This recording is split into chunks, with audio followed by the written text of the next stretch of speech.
right, so this is Mr. Torey Mitchell. This is my bright muse. Thank you so much for coming on. You're welcome. All right, so what is it that you do?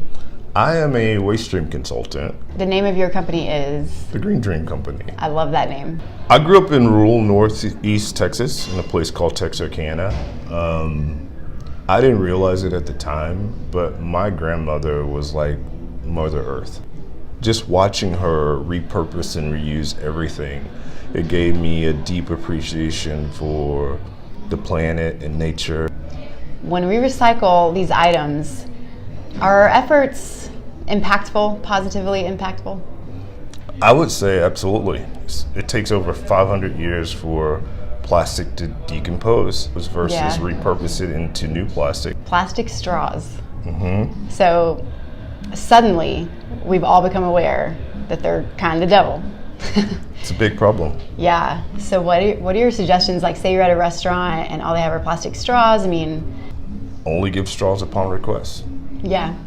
Like serve your beverage without a straw, and if somebody wants a straw, then that's fine. The number of straws that we consume is absolutely startling, and if they're being landfilled and the wind blows and they get into the waterways and they find their way into the river, then they find their way into the ocean, the wildlife gets affected by the straws, they eat the straws, and then we eat the fish.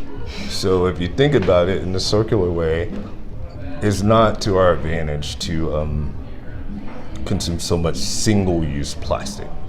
Little things that can make a big impact if we do them across the board. Yeah. And you don't have to be political, you don't have to be crazy about it. I was telling you before that Brian and I both have reusable grocery bags in our cars, and we just keep them in there. So whatever car you have, just have bags in there. It's super cheap, we take them in with us. Sure. And then, if we're buying something and it's maybe, 2 items, something that I can easily carry to my car, we try to give that bag back. Right. And just say, I'll just carry it. I have a son. I hope that he has many sons and daughters. Yeah. And I just want them to inherit the planet the same way I did. So tell me maybe some items that people tend to put in recycling that don't belong there, any confusion around that? Yeah, real simple. Most materials recyclable is it has to be clean. So if you have, for example, a peanut butter jelly container, if you clean out the remnants of the peanut butter, that jar is 100% recyclable. Are we saying like squeaky clean? I'm saying fairly clean.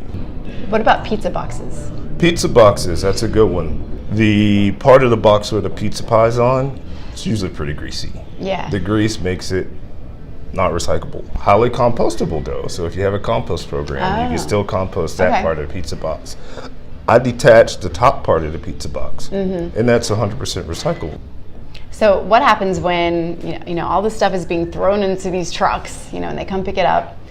What happens when you get some stuff in there that doesn't belong? How do they weed that out? I mean, there's no way, right? Yeah, actually there is a way. Really? It's called hands. Yeah. Really? Decontamination is separated by human hands.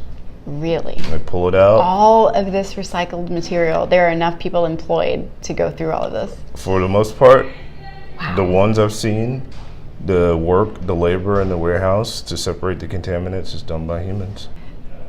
Political or not, I mean, it's a real thing. We have a lot of trash, we have a lot of plastics. Yeah, we gotta watch this at some point, no matter where you lean politically. Right. It's a lot.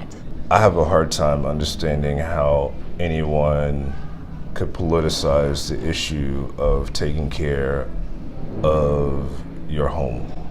Yeah. Well. It's just that simple. Yeah. Mm-hmm. We're all collectively responsible for the stewardship of our home. Right. That's not political at all to me. That's just common sense. Thank you for your heart and your passion to do this and to try to help the rest of us simpletons.